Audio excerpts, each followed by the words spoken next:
Olá, paz do Senhor Jesus. Nós estamos mais uma vez aqui no Seminário de Escatologia Bíblica, Templo Central ADN. Estamos na rua Mário Concato 163, no Vitória Régia, próximo ao box Atacadista. Nós estamos toda terça-feira para estarmos realizando o Seminário de Escatologia Bíblica, e eu quero convidar você, caro internauta, para estar com a gente terça-feira em Cornélio Procópio, rua Mário Concato 163, no Vitória Régia, próximo ao box Atacadista, tá bem? Vamos dar prosseguimento no nosso comentário de escatologia bíblica. Nós falamos na aula anterior sobre o arrebatamento da igreja a vinda de Jesus em duas fases. Uma fase para arrebatamento da igreja e outra fase para guerrear na batalha do Armagedon e salvar o poucochinho de Jacó, que vai estar no meio do deserto entre Jerusalém e Edom. Então vamos dar prosseguimento no arrebatamento que acontecerá na terra. Na ocasião do arrebatamento da igreja na terra, dar-se-á a ressurreição dos mortos, conforme nós já mencionamos em aulas anteriores. Os mortos justos, eles ressuscitarão, bem como a transformação dos nossos corpos, daqueles que estarão vivos, serão transformados. O apóstolo São Paulo chama de redenção do nosso corpo. Esse milagre duplo é conhecido na Bíblia então como redenção do nosso corpo. É nós recebermos a incorruptibilidade. Nós vamos receber um corpo incorruptível. A ressurreição dos santos e dos ímpios é claramente ensinada nas Escrituras, ou seja, ressurreição é uma doutrina bíblica. Assim como Jesus ressuscitou ao terceiro dia, também haverão ressurreições. Nós presenciaremos as ressurreições para o arrebatamento da igreja e também presenciaremos ressurreição para o grande trono branco, que nós vamos comentar um pouco mais à frente, tá bem? Se os que morrem agora deixam de existir para depois aparecerem para serem julgados, teriam que ser recriados e não ressuscitados. O termo ressurreição só é válido para quem já existe, ou seja, morre e ressuscita com o mesmo corpo, com a mesma fisionomia, tá bem? Se as pessoas fossem recriadas, como receberiam recompensa por aquilo que fizeram por meio do corpo aqui na terra, para receberem recompensas lá no tribunal dos crentes, deverá receber recompensa por aquilo que eles fizeram com o corpo na terra. Então, não haverá uma recriação, e sim ressurreição. Isto é um ponto final, não tem discussões a respeito desse assunto, não é?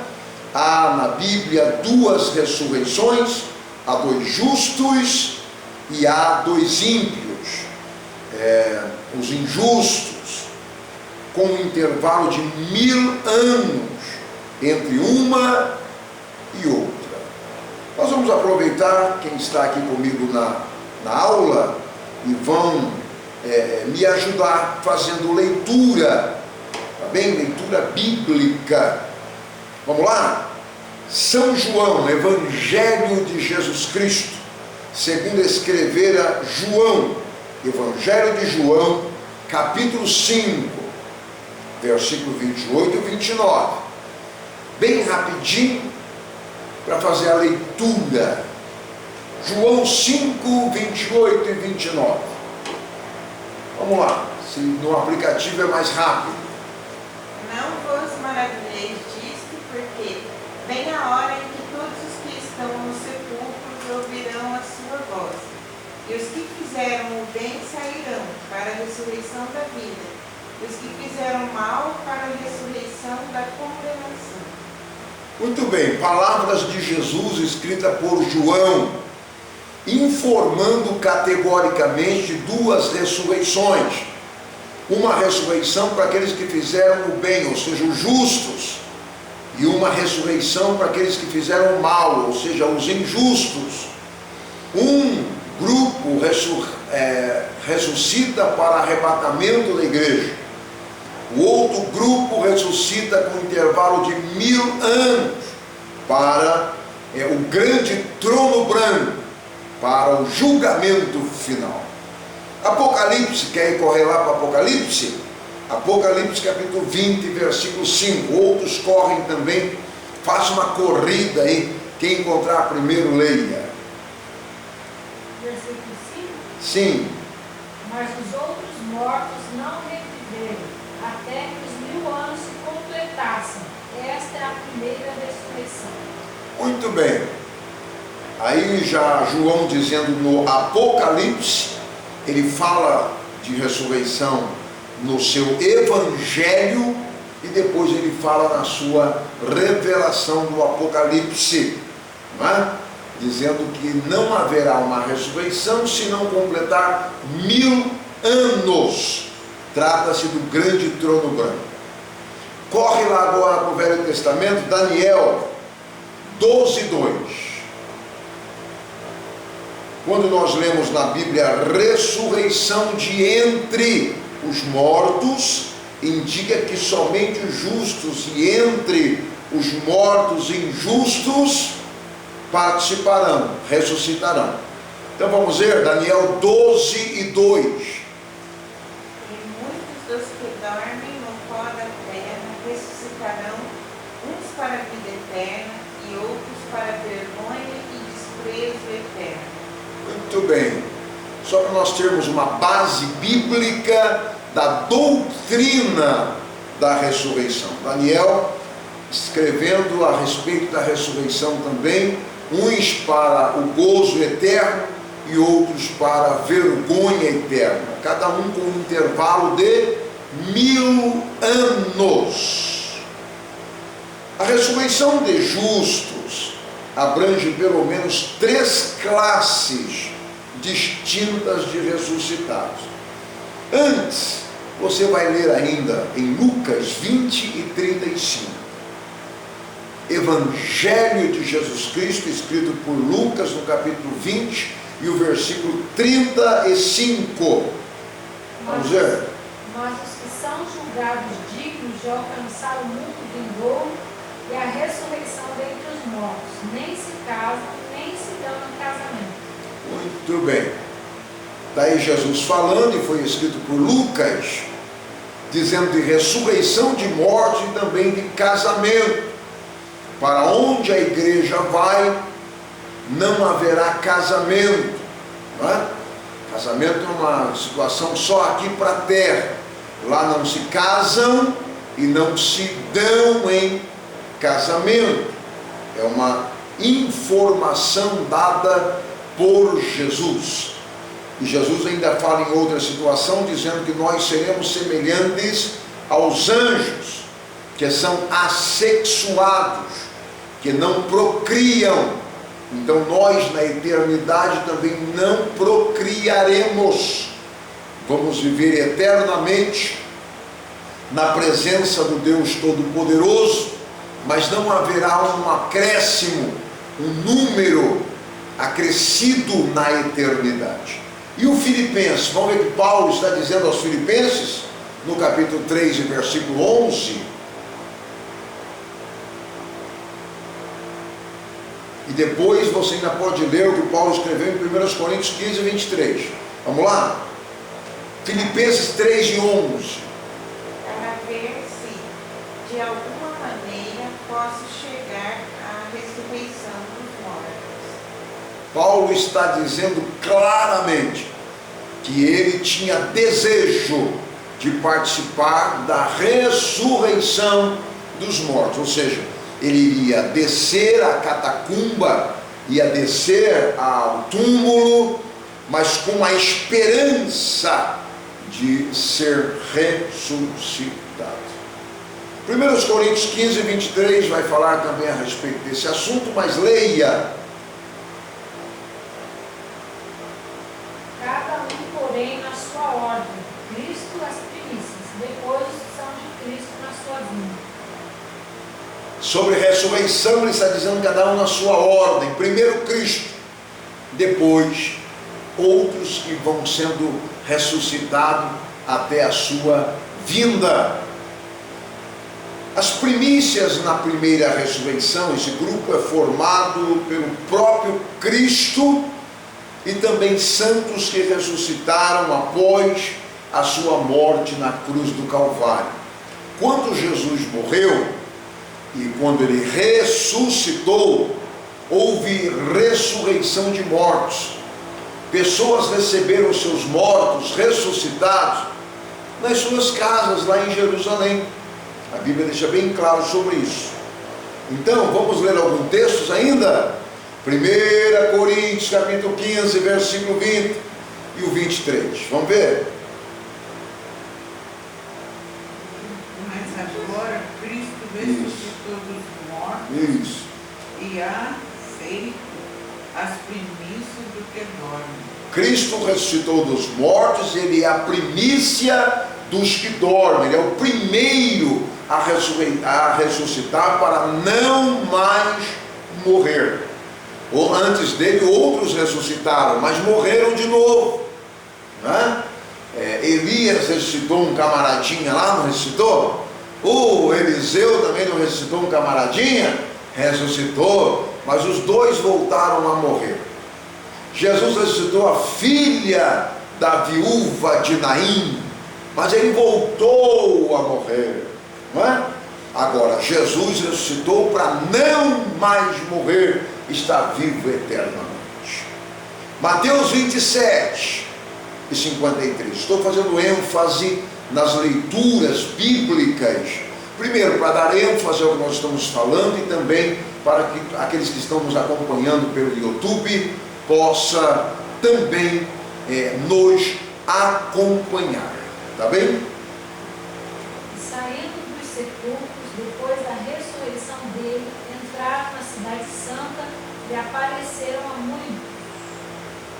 Viu aí? Informação dada por Mateus, de que quando Jesus ressuscita, saíram também dos túmulos pessoas que vieram com ele. Ele chamou alguns que estavam lá no seio de Abraão, salvos, e trouxe com ele, chamado de rabiscos da terra. Alguns vieram com ele e entraram na cidade e foram ao encontro dos seus parentes, nas suas casas. Imagine o susto dos seus parentes. A mulher ficou viúva, não é? Se essa mulher fazia pouco tempo, talvez não deu tempo de ela arrumar um outro homem.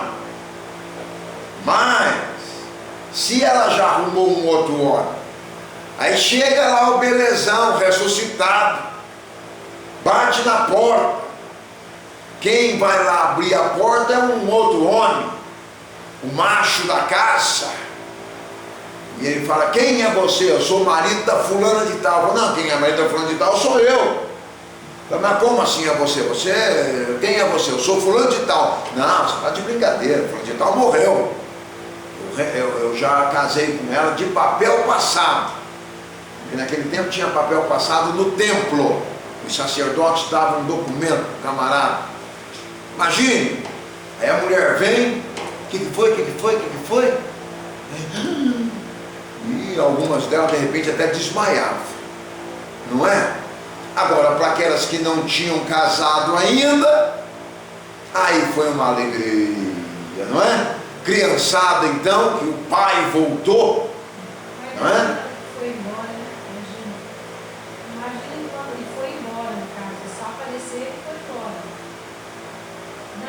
período, eles só vieram e ficaram por um período igual a Jesus. Não, mas não é isso, não. Ficaram com a família. Até morrer. Isso. Eu falar aqui para o pessoal que não te ouviu. A indagação aqui na sala é que se a pessoa também só desse uma passadinha lá e aí fosse perambular, fosse embora. Não. Eles ficaram com a família até ficar velhinho e morrer. Né?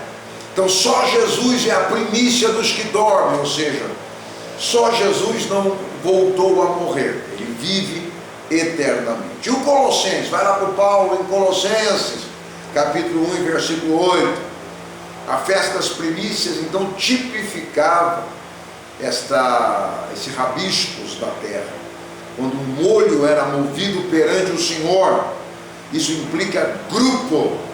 Esta festa tipificava Cristo, que ressuscitaria e traria consigo um grupo de pessoas lá do seio de Abraão.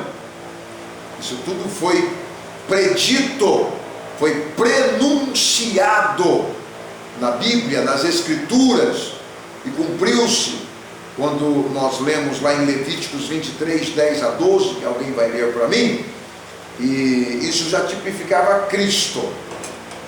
Vamos lá? Colossenses, já leram ou não? Então vai, Colossenses 1 e 8.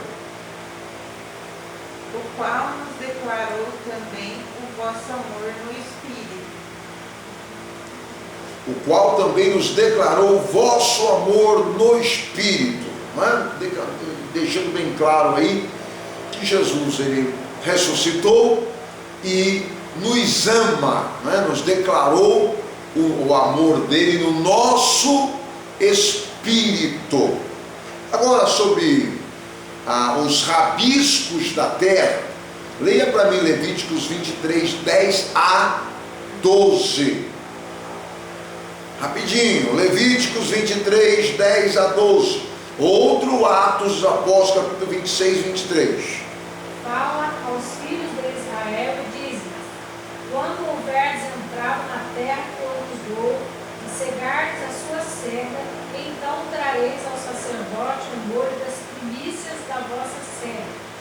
E ele moverá o molho perante o Senhor para que sejais aceitos. No dia seguinte ao sábado, o sacerdote o moverá. O 10, 11 e 11, 12. Não. E no dia em que moverdes o molho, oferecereis um cordeiro sem defeito de 1 ano em holocausto ao Senhor.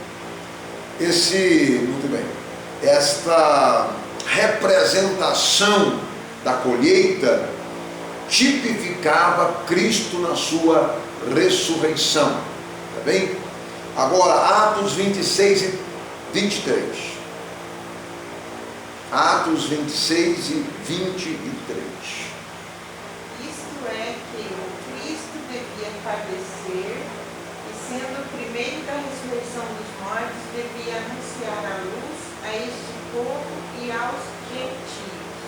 Muito bem, também informando aí, através de uma mensagem pregada por Paulo em Atos dos Apóstolos, dizendo ele que Cristo deveria padecer, mas ele seria entregue nas mãos dos gentios, padeceria morte de cruz, mas ressuscitaria, e isso realmente aconteceu.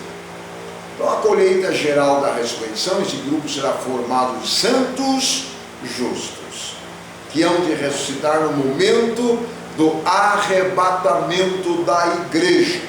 Não acontecerá o arrebatamento da igreja sem ter acontecido a ressurreição.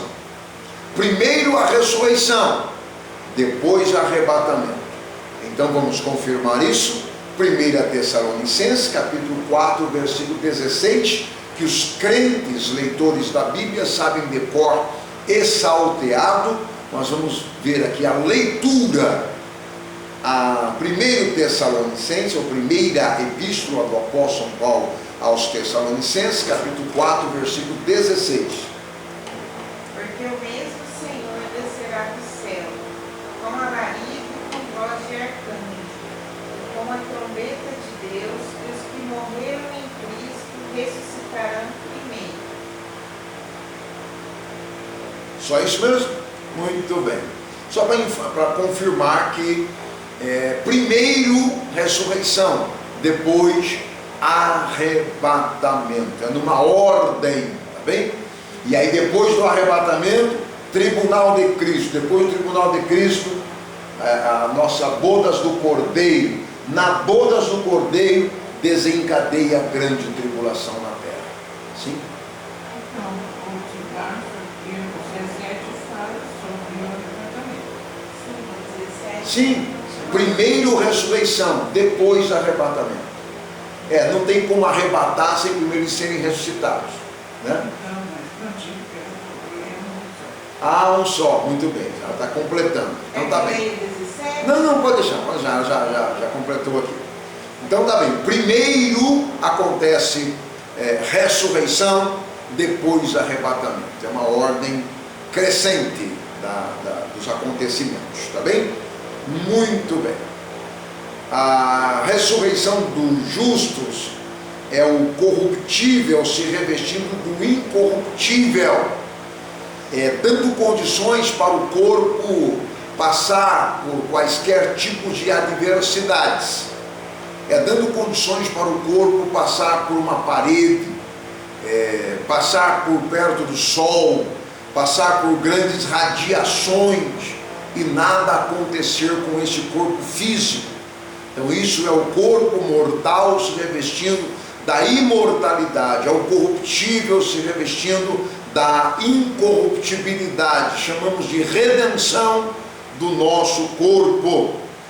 O arrebatamento da igreja marca então o início do que a Bíblia chama de o dia de Cristo. Dia de Cristo. Pode ler para mim 1 Coríntios 1:8, primeira epístola do apóstolo São Paulo aos Coríntios, capítulo 1, e o versículo 8. Vamos ver?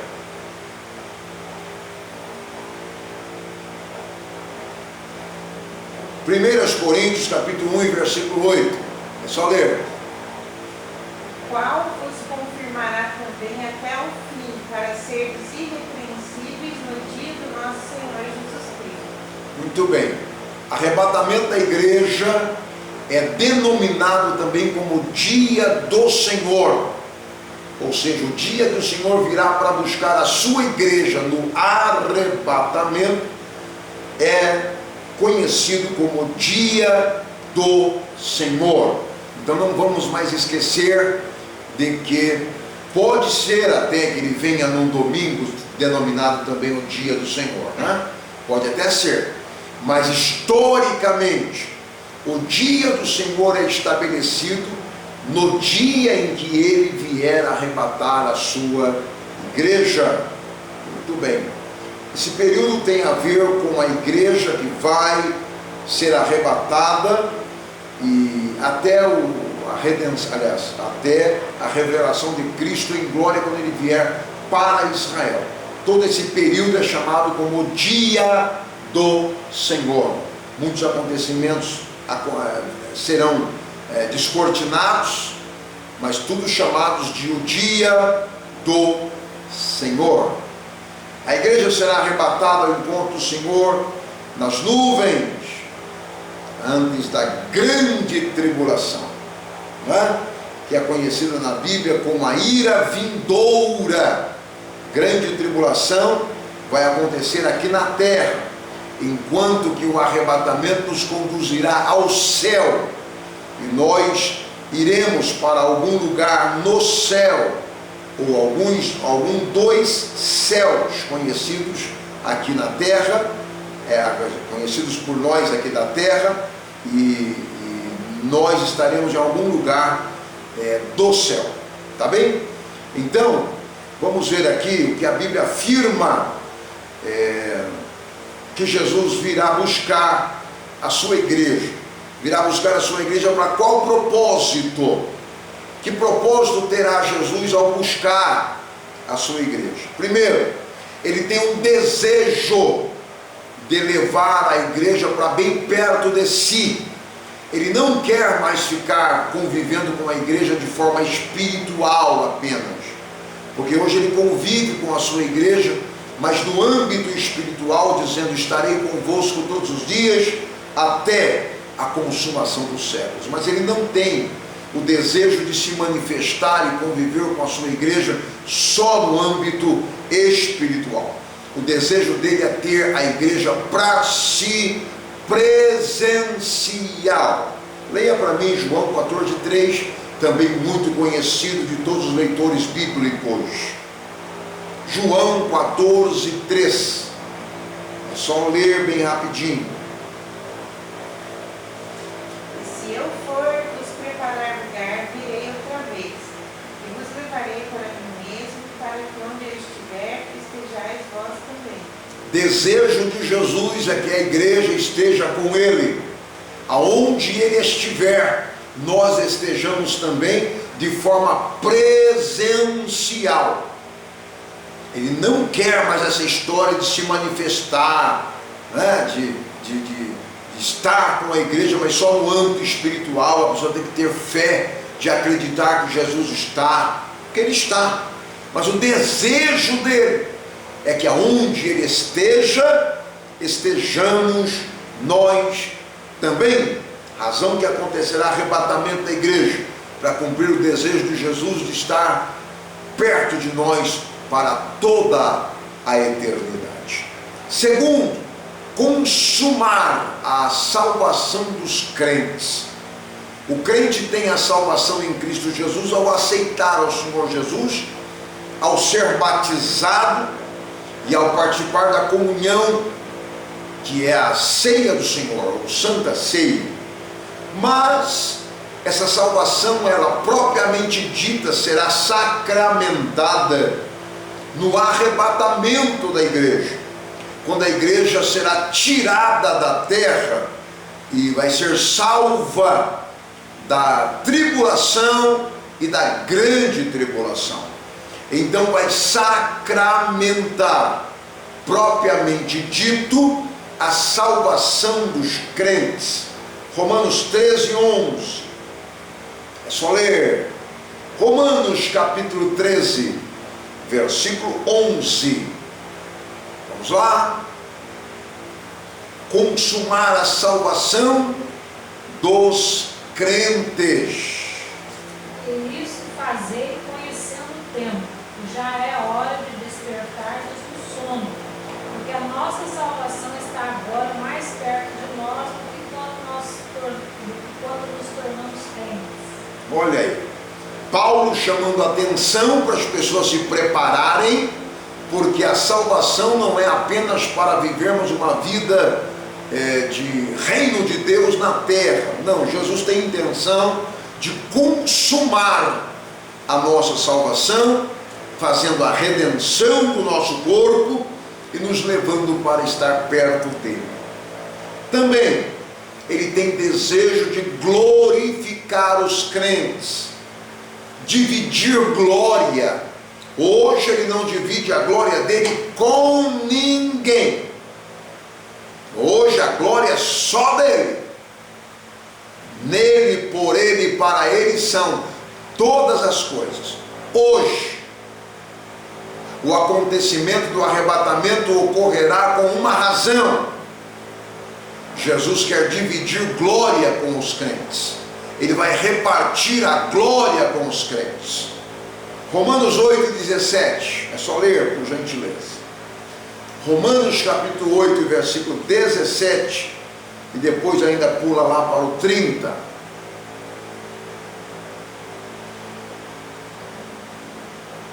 Romanos 8, 17 e o 30. Bem rapidinho, vamos lá, vamos ganhar tempo. E se nós somos filhos, somos logo herdeiros também, herdeiros de Deus e os herdeiros de Cristo.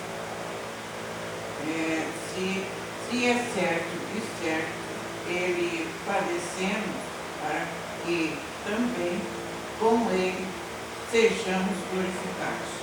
Ok, nós vamos ser glorificados. Ele vai glorificar os crentes. O 30 ainda, versículo 30. E nós que nos predestinou, a nós também chamou. e aos que predestinou. E a esses também chamou. E aos que chamou, a esses também justificou. E aos que justificou, a esses também glorificou. Muito bem. Aí está falando de justificação e glorificação. Então, uma das razões do arrebatamento da igreja é porque Jesus quer glorificar os crentes, dividir a sua glória com os crentes. Nós seremos na eternidade, herdeiro de Deus e co-herdeiro em Cristo Jesus de toda a glória que há de se manifestar. Isso será nosso. A igreja será glorificada, mas tem que acontecer o arrebatamento primeiro. Muito bem. Também seremos admirados. Vai haver uma grande admiração. A igreja será admirada. Vamos ver isso? Segunda Tessalonicenses 1:10. Segunda Tessalonicenses 1:10. Quando vier para ser glorificado nos seus santos, para se fazer admirável naquele dia em todos os que creem, porquanto o nosso testemunho foi crido entre vós. Jesus será admirado por todos os seus adjetivos e por tudo quanto ele é. Pelos crentes, nós o admiraremos. Consequentemente, a igreja glorificada, a igreja que receberá a glória do próprio Cristo, também será admirada pelos anjos. Hoje, de repente, não é tão admirada assim, porque a gente vive num mundo de aflições, mas naquele momento nós receberemos um resplendor da sua glória. Então a igreja, ela será herdeira da glória. Então os anjos também admirarão a igreja na eternidade. Revelar todos os mistérios ocultos. O arrebatamento da igreja ocorrerá para que todos os mistérios ocultos sejam revelados. 1 Coríntios 4 e 5. 1 Coríntios 4 e 5.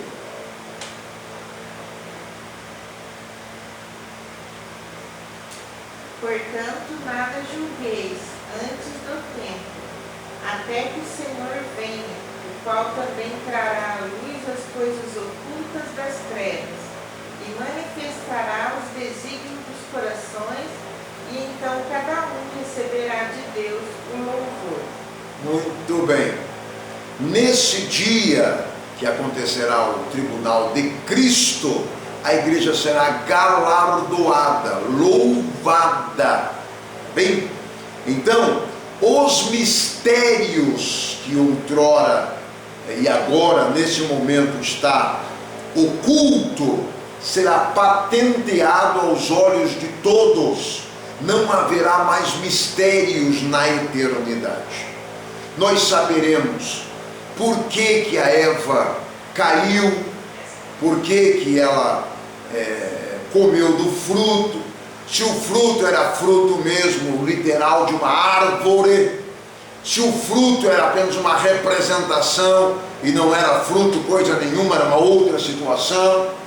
Existem algumas heresias incabidas, pregadas aí pela internet, dizendo que o fruto que a Eva comeu não era um fruto, uma maçã, uma pera, uma jaca, não era um fruto assim.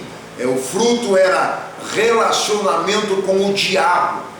Isso é pregado extensamente na internet. A Bíblia não diz isso, então eu não creio.